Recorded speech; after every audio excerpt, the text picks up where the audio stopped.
So you all know me, I'm Lauren at Flavours, and I've known Catherine kind of virtually. We've been sort of chatting a bit online for a while, and she's the creator and the founder of 101 Holidays and the guru on solo travel. And I thought it'd be great, since we've got lots of solo travellers, if Catherine could come on and give us, I know we're maybe not thinking about, we're not travelling, but we're thinking about travelling at the moment. So Catherine could give us some words. Yes, I know, wishing and hoping. Give us some thoughts. And I just wondered if we could maybe start, Catherine, 101 Holidays, that's very much your baby. If you could maybe tell us about it and how you got started. Yes, so I've worked in travel for my whole career in different guises. And I had gone to Sri Lanka for 2 years after the tsunami as a volunteer. I was managing director of Carib Tours and was on a yoga holiday on my own, in a yurt on a Turkish mountain with 22 strangers, and had a light bulb moment and came back and resigned and went off to Sri Lanka for nearly 2 years. And when I came back, I moved from London straight to Southwest Dorset, where I am now. Completely different lifestyle, but I needed to earn a living. And talking to two old friends of mine who were Sunday Times travel writers, we realized that online, this was 11 years ago, there was very little for people to go to for inspirational ideas in one place. So that when you had that, I really fancy going somewhere in May, where do you start? You run down a rabbit hole if you're not careful. So the idea of 101 Holidays is exactly 101 ideas curated by the editors in one well-written website. And we've now actually got 5 sites, including 101 Singles Holidays. So the business has grown, and we have ideas pretty much for anyone, depending on what they're looking for and when they want to go. So that's my baby, and apart from my spaniel, and it keeps me out of mischief. That's good. And tell me, your love of solo travel was, did you stop at the yoga in the yurt, or did you do a bit more solo traveling? Well, I'd had a lot of practice because I started at the age of 6. So my grandparents had moved to a caravan site near Lisbon, of all things. And at the age of 6, my mum put me on a plane at, I presume, at Gatwick or Heathrow, and waved me off. And I went on as an unaccompanied minor, flew on my own, age 6, absolutely loved it, and have never really looked back. And spent my summers actually traveling through Europe with my grandparents. And I think that's what gave me the complete lust for travel.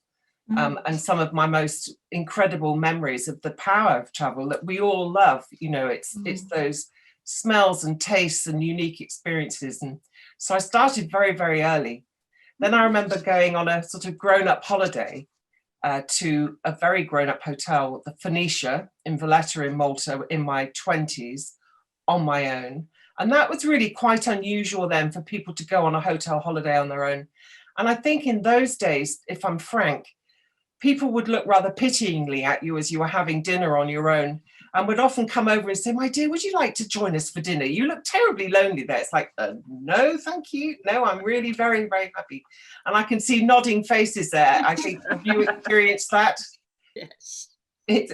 It's funny, and I don't think that happens so much now, because I think it is so much more accepted that people actively choose to go on holiday on their own and are perfectly happy to sit and luxuriate in dinner or a cocktail or just reading a book on the beach, whatever it is. So I do remember that the cost of that holiday, and the lesson I learned, is that I had terrible sunburn on my back, because one of the pains is that you don't have someone to put sunscreen on your back. And I learned that the hard way. And the yoga holiday was in my 50s, and that was a total stick a pin. I need to change my life. I don't really know. I don't want a new job. I don't want a new house. I want to change how I live my life. And just went on this yoga holiday. Had never even practiced yoga, and there were lots of real bendy doll types there, and I wasn't. And I found it really challenging. And on day 4, I had a total meltdown for about 4 hours, and sort of came out at the end of the holiday knowing that I wouldn't carry on with my job and I would go and do something somewhere. And then the tsunami happened during my notice period. So that's a very long answer to your question. But and when you're sort of when you're sort of looking for sort of content, when you're writing about solo holidays on 101 on the website, what are the things that you're thinking that are the concerns of solo travelers, things that are sort of putting people off? Yeah, it's a really good question, and I think it's changing all the time. But I think for most of us, if you've never traveled on your own before, there is just a sense of, my holiday time is very precious to me. This is costing me money. I don't want it to be a disaster. I think that there's an element of that. Hello, Pauline. Hello. I think there used to be a nervousness about being labelled, that if you went on holiday on your own, you were somehow either some sort of voracious woman or it was all rather desperate, or that you were going to go dating. And I think if you remember the Club 1830 holiday brand, that really didn't do solo travel a lot of favours in terms of reputation. Things have moved on tremendously now. But I think that people don't feel that same level of fear, but sometimes it can be hard to find the right holiday for you, and that then becomes the problem. And that's where something like 101 Singles Holidays is a great way to find what you want. And more importantly than that, if you have a particular interest, and this is where Flavours Holidays is such a great option, that you can enjoy your holiday, pursue your interest, but also be with like-minded people. It's funny. It's funny you say about whether the holiday is suitable or not. I remember I had a lady phone up and said, I'm very happily married, but can I still come on your holidays? Is it for solos? And it's like, yes, we're not the dating brigade, of course. Yeah. Yes, and I think men actually feel, I know we don't have any men with us today, but I think they feel that fear of stigma actually more than women. And I still hear it now talking to men who are thinking about traveling solo.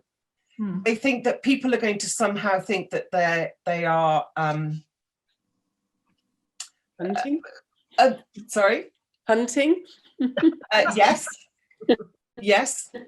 My ex-partner, actually, before we met, he'd been invited to go to Thailand. He had an opportunity and he turned it down because he didn't want people to think that he was going to Thailand for the wrong reasons. And I found that so staggering, that you would not go to somewhere because of what you're worried about people would think about you. Yeah, I think it's interesting talking about men, because all our guests here on joining us this evening know that actually on a Flavours holiday we don't get a lot of men, and yet there are lots of solo men, but they don't seem to.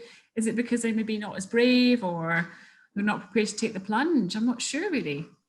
Well, I think that there are some holidays which specialise in solo travel only. So that's all they do. And they're much more what I would call sunshine, whether it's lying on a beach, being on a goulette type of holiday, without a focus of a special activity or interest. And the statistics are roughly 60-40. So a higher proportion of men going on those. And why they wouldn't be going on something with a more specialist area of interest, I just don't know. Are you finding more are each year, or that it's just pretty static at a smaller percentage? It's always been fairly similar, actually, and we get a few ladies saying, "Oh, are there any men on the week?" Not that I'm looking, of course. Oh no. No, it's fine. But it's interesting. And if you were a solo traveller, maybe going off on your first solo holiday, what would you be suggesting? What would you be recommending, you think? I think if you're planning your first solo trip, make it something where you're going to be amongst people who are a bit like you, who share an interest.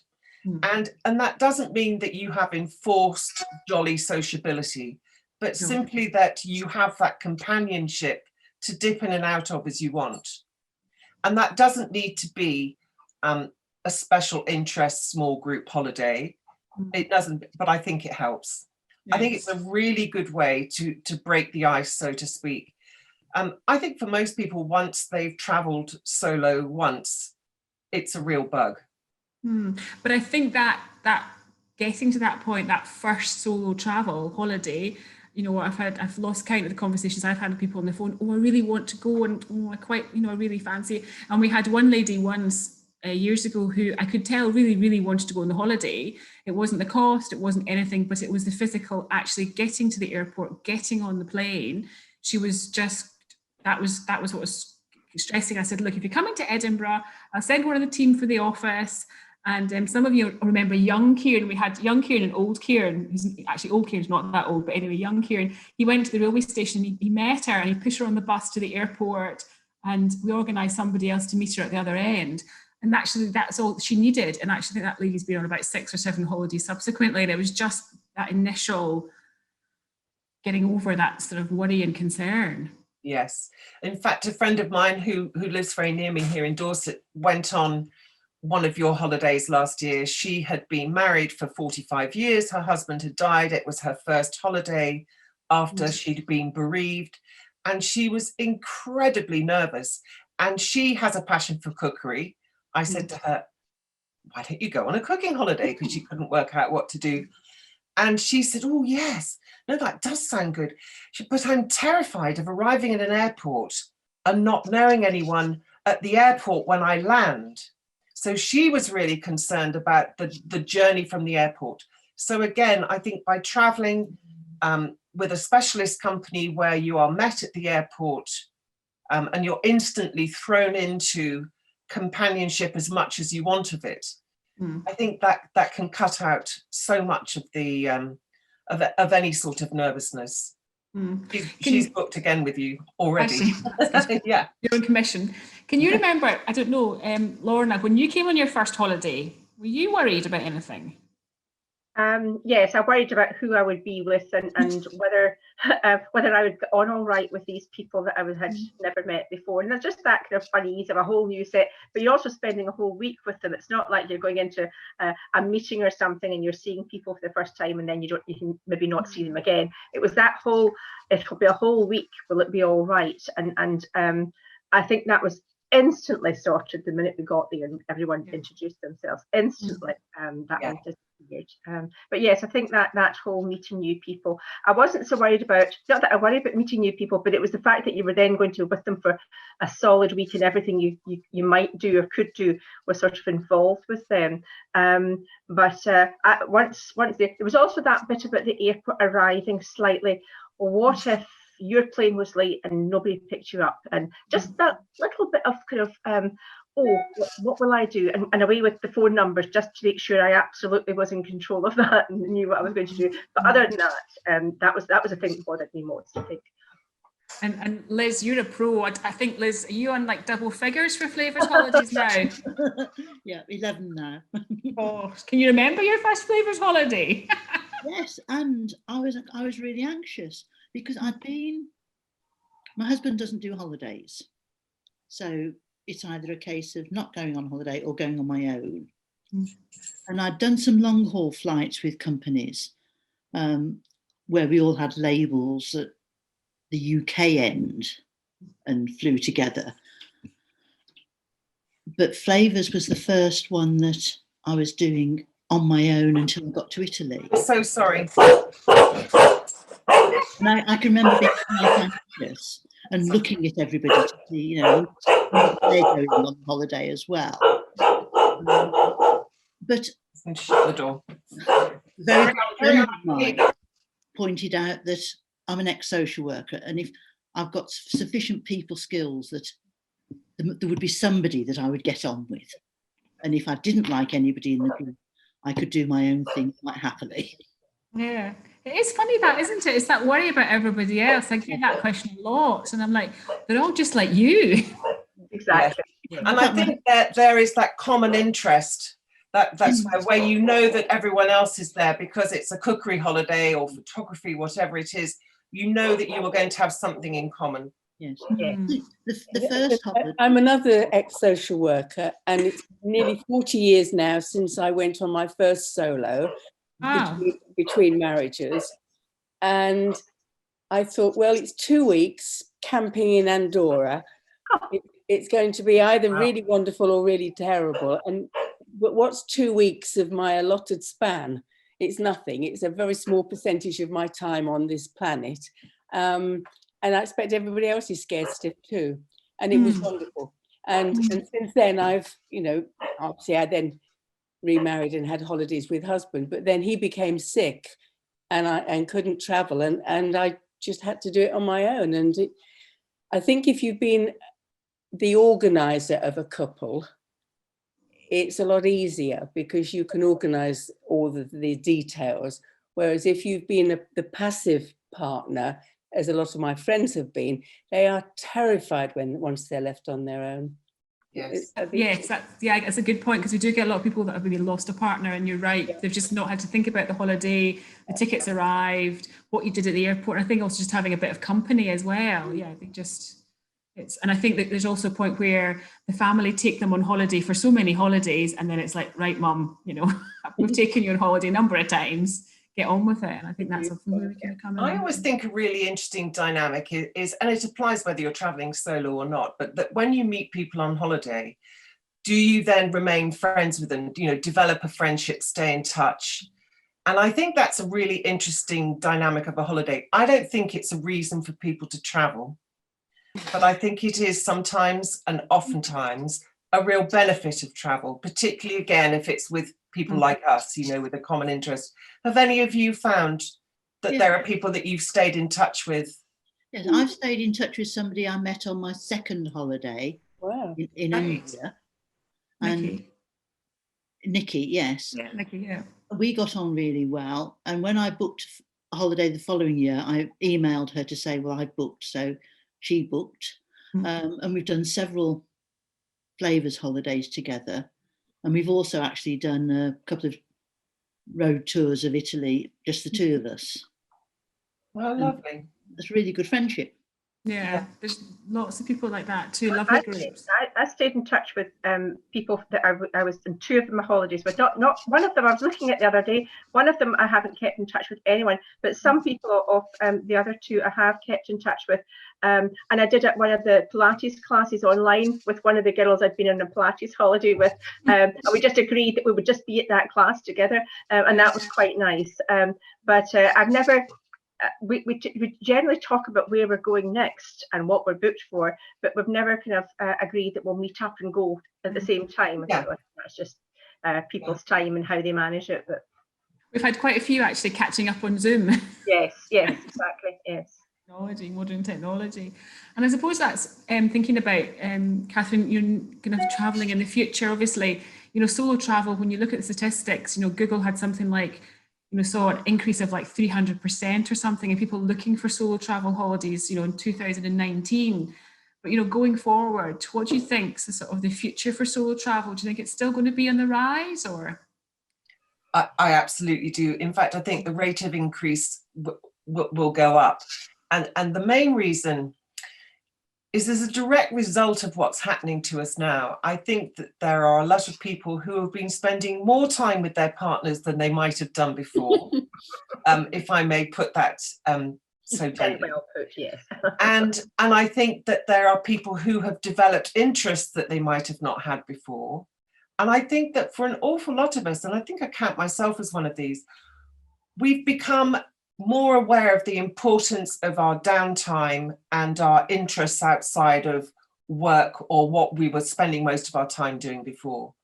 And I think it's been quite transformative, and I think it will feed into what people do with their leisure time. And we Brits we have holiday taking in our DNA. I think we view it as a virtual birthright, and we might change how we travel and where we travel, what we spend on it, but we will go on holiday. And I think a lot of people in relationships will want to spend time pursuing their own interest on a holiday that they might not have done having not gone through all of this. I can see some nodding heads. Does that ring bells with any of you? Ring true? Yes, I can't wait for my next travel. But I can also go along with having been shut up with someone for the last 6-7 months. Much as I love him, I'm quite pleased to be the thought that I might get away sometime will be very nice. Yeah. There is that sort of need for a bit of space and a bit of your own time and to do your own thing, something that really interests you. I can't imagine taking my other half on either a Pilates holiday or a cooking holiday. So No. I'm safe on those, so I'm off.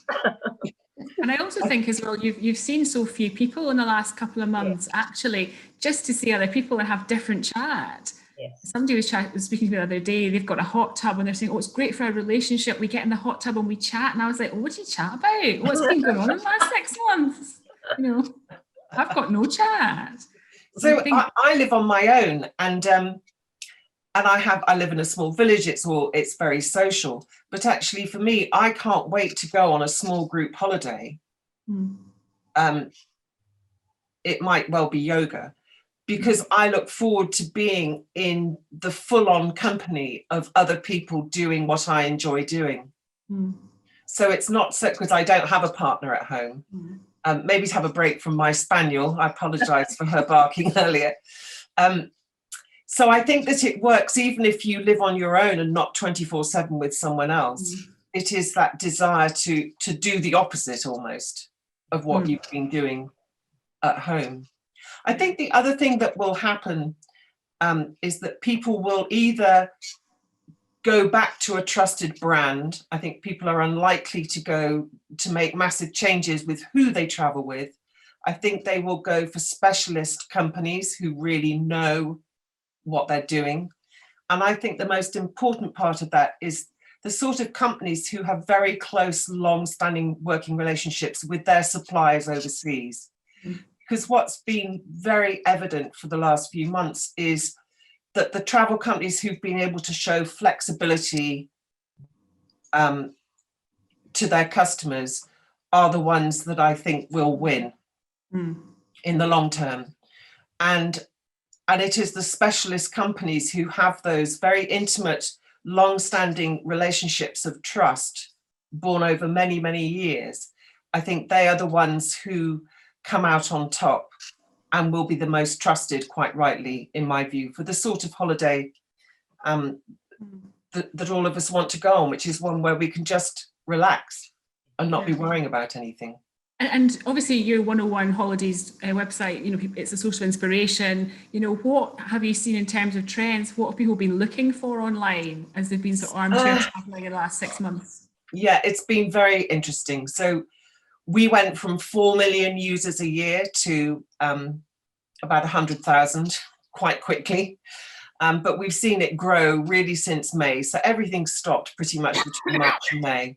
But since May, it's been growing every month on month. And the key areas that people are looking for are celebration holidays, 50th birthdays, 60th birthdays, 25th wedding anniversaries. So special events. And I think that they are going to take on an even bigger significance because we want to spoil ourselves. We want to mark the special events. I think we've all been rattled. And so we are certainly seeing a trend of people wanting to do more, do bigger, do better, do more special for marking special events in their lives for next year. And have you been seeing more sort of searching for sort of staycations or Europe as opposed to long haul? Because again, I think at the beginning I thought, you know, people will be looking more for those big long haul trips now, but now I'm not so sure that people's first trip post-lockdown, post-COVID is necessarily going to be a big one. No, so there are a few things we've seen trends of. At the very beginning, where people with weddings in 2020 suddenly found themselves unable to get married or facing difficult decisions about, well, do we have a small wedding? And so the first thing that happened was a lot of very top-end Maldives honeymoons were being booked for 2021. So that happened quite early on, even during lockdown, that suddenly the Maldives bookings were going through the roof for travel companies. That then calmed down as the weddings had been rebooked for 2021. Long haul travel now has really calmed down significantly. I would say it's died a death for the moment, because people are so unsure about where we'll admit British travellers, never mind where you want to commit to going. So we're facing, as a country now, other countries saying, well, actually, we're not prepared to accept Brits, or you have to have a test before you leave your country, another one on arrival, isolation on arrival, and so on. So long haul isn't really happening at the moment. It will come back, for sure it will, but it's not happening at the moment. We saw a very steep rise in interest in villa holidays in the Med over hotels. The hotels in the Med this last summer, we were not seeing so much interest in traffic, but villas we were. The UK, our UK traffic, or traffic to the UK recommended companies, exploded. That's no great surprise. I think where we've been interested to see is Northern Europe. So there was a time when people were looking very carefully at Scandinavia, Northern Lights, staying in the ice hotel. At the moment, I think what's happened in the last 2-3 weeks is people are just battening down the hatches a little bit and thinking, let's not make any big decisions right now. No, so I would say, I would say the bookings that we've taken this last couple of weeks, they've all been for next September, October. Yeah. Everyone's sort of thinking of the autumn, which is great. And in terms of sort of content, what you're going to be writing about between now and Christmas, what you're going to be inspiring us with then? What's on the list? Well, we are going to keep an eye on what's happening. But what we find, people want to know about the places they don't know much about. So I found myself this morning writing about the Chilenta National Park. South of Coast. Yes, Santa Maria Castellabate. I remember being there years and years ago. Absolutely. It's intriguing me, and it's the home of mozzarella. You can get there are lots of mozzarella farms and buffalo farms. So I think it'll be the places that people have heard a little bit about but don't really know much about. We want to make sure that we are giving recommendations for the sort of holidays people are going to want to take, which basically means more of the same. We just have to wait and see how things transpire. How do you all feel about going on holiday? Are you waiting and seeing? I was supposed to be in Morocco in November, as you know, and but that's too soon for me, and I just couldn't do that. But I have booked for May, and I'm going in May. I really am going in May. I want to go in May too, because I'm about to move house on my own, 4 hours distance away, and I think I'll deserve a break after all of that. Gosh. But I belong to Holiday Property Bond. I'm a bond holder, and they have what they call theme weeks and a companions club. The companions club is for singles, and I've been on a lot of city breaks with them. It's sort of 4 days, and we've been to Bruges, to Madrid, Seville, and that's a really nice break. And that really works well. And I wonder whether Flavours will ever venture into that a bit. And I'm booked to go on a singing holiday with them, but that may not be allowed in January. We'll see. Singing holidays, that's unusual. There used to be one company, Authentic Adventures, used to do singing holidays. This is HPB, and it's a group called Sing Your Socks Off. I love that. That's we do. And you don't need an audition or anything like that. It's just really good fun, and I have made some long friends from that. Brilliant, cool. Suzanne, what are you thinking about? What are you planning? Well, I'm not long back from Sicily. I was there 3 weeks ago. So you've been brave. You've travelled. Yay! Well, I had to try. I travel a good bit for work. I had to travel for work, so I said if I'm going to be risking myself for work, I'm going on holiday. Were you not on Mandy's group? Were you in Mandy's group? Yeah. Yeah, the Pilates group. Yeah. No, I've done the cooking. You did the cooking. All right, perfect. Yeah. Yeah. And did you get them? Did you get the group that had the multimillionaire who came in on the private jet? No. That was me. We did for the very first time ever. We had a booking for a gentleman who came in on a private jet. Wow. First time in 20 years. Wow. Wow. Yeah, I know. Did he have Maybe any he just spare wanted to be seats? safe. Yeah, exactly. I know, but it's been nice. As Suzanne said, we've had quite a few groups. Sicily's been busy. Puglia, we've had some groups. Tuscany, and we've had groups there too, and Bologna as well. So it's been good just to get guests back travelling. Yeah. I don't know how you found it, Suzanne, but I think the guests that went, my feeling was they really wanted to go travelling. They were completely up for it. Yeah, I mean, to me, the next year, we're going to be facing this probably for at least another 12 months. But they're probably it's going to ebb and flow. And I think it will be about taking the opportunities. I mean, the way things are now, it's gone tight again everywhere, so there'll be no traveling. But for me, certainly the learning for me is to kind of to watch the trends. How's it going? And if you get an opportunity, take it, because it could be another 3 or 4 months before you get a window again. So I think for me, I would imagine a trend will probably be a shorter planning time and people taking the opportunity.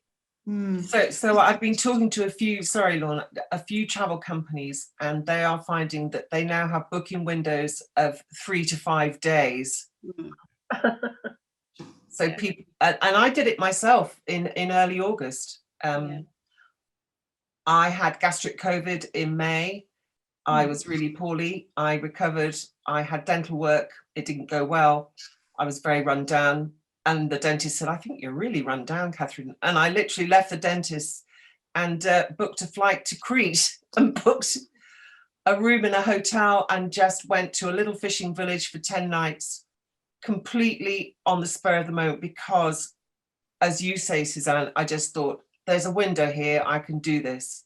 And it was the best decision I've taken this year. And I think, I don't know how you found it, Suzanne, but when I was in Italy, certainly in the summer, you felt quite safe. The Italians have got it really well. So that's probably was the same in Greece as well. Very Catherine, much. Very it seems much. to be that, overseas, they have got it well sussed. I think if I'd been going to Italy in November, I would be going. But I think I just kept thinking about Morocco and thinking, do I want to be ill in Morocco? No. It's really interesting. A neighbour of mine. That was what worried me most about it, was the thought that I might go and I might be in Morocco, and that didn't appeal at all to how you got home or how you were looked after. So I don't mind in Italy. They can look after me in Italy. Yeah, I think it'd be lovely just now. To be in Italy, to go to Venice just now, I think would just be. It's been on my list to try and get to Venice just now. And there was a really nice article in the Telegraph today. One of the journalists had been in Rome and Florence, and it's just empty. Sounds like a great time to go. Yes. We were planning to go tomorrow, but we're stuck with school holidays. So although we could have quarantined on the way back, my son couldn't. So we've had to change our plans for the next couple of weeks. But it's just, that's how it is this year. It is. Downs. Yeah, which is great. So that's good. Oh, well, that's a nice wee chat. Anybody, any last minute questions to ask Catherine, the guru? Zoom's great, isn't it? It's lovely to get together.